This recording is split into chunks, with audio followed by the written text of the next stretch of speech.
I uploaded my last video in September, so I thought it would be a good idea to give a sign that I haven't given up on the channel.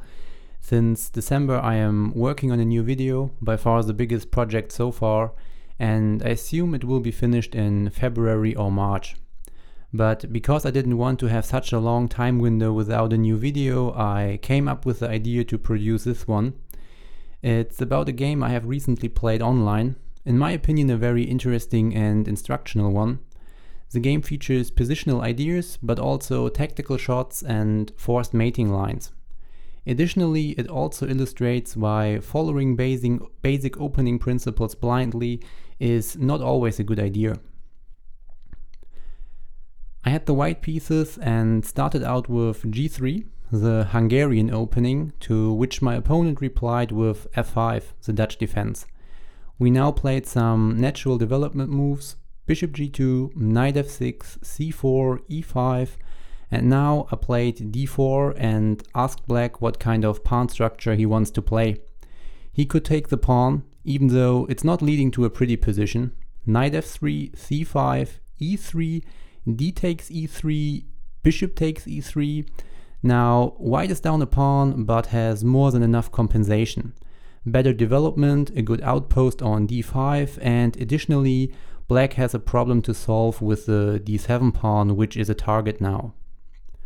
So black didn't go down that road and played e4, taking some space and taking the natural f3 square away from the knight.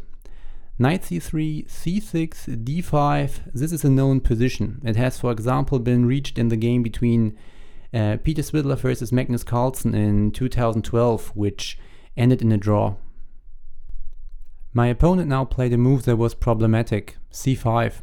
Of course, he gets some control over d4, but I could first of all control it with a pawn if I want to, and additionally it's anyway not that easy to get a piece to that square. One of the big downsides of that move is that his f8 bishop is now looking at a pawn instead of doing something active, and additionally allows d6, which is a really cramping move. The computer is already on +2 for white. Maybe c5 was a mouse slip. I don't know how strong my opponent is in terms of rating. I played that game without being logged in, so you get paired up anonymously without knowing the opponent's rating. But yeah, c5 looks problematical. Maybe he calculated that I would lose the pawn. This is one of the key things you need to calculate in these position types. In some scenarios this pawn is not a strength but a weakness, because the pawn will be picked up, and that is also what black tried. He played queen b6, developing the queen with tempo because the pawn is now attacked twice, protected once. And it might sound like a good move, developing with tempo, but in this case it's not a good move, because the pawn can be defended actively. Knight b5, and now the pawn is protected and a fork is threatened. After knight a6, my opponent defended against a fork, but the position by now looks way more than just ugly. The light square bishop is a tall pawn, how Jeremy Silman would call it, caged in by its own pawns. Additionally, these pawns can't move either, obstructed by a pawn and a queen. The f8 bishop doesn't look pretty either. It has no moves at the moment.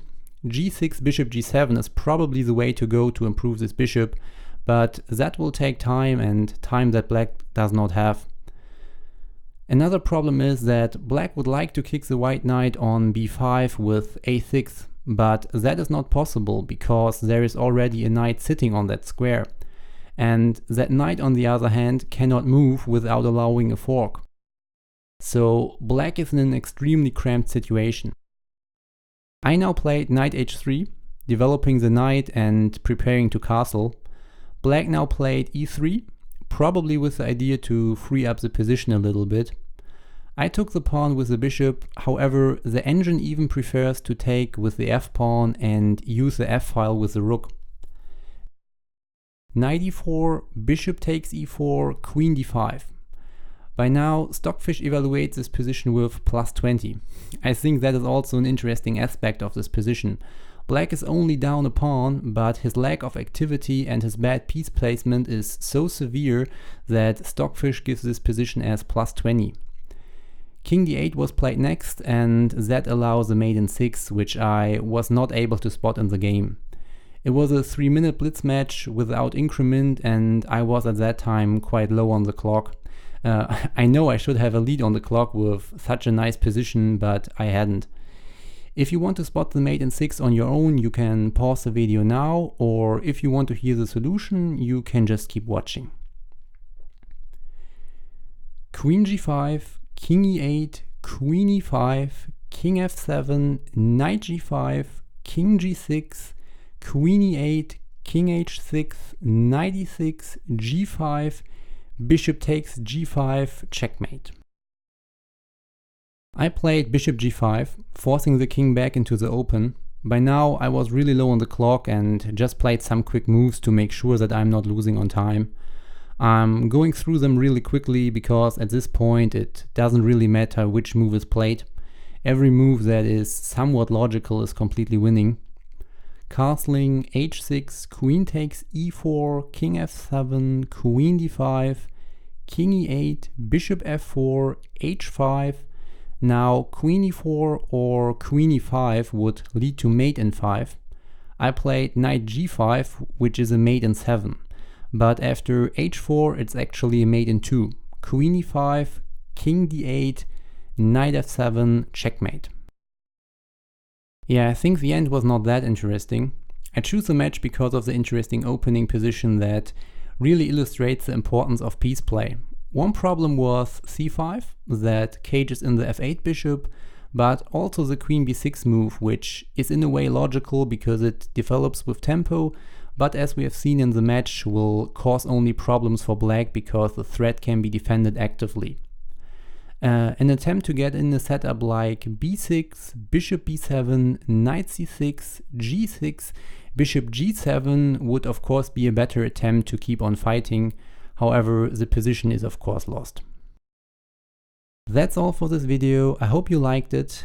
I will be back with my so far most time-consuming video in February or March, maybe even April. It depends how much work it will be in the end to finish it.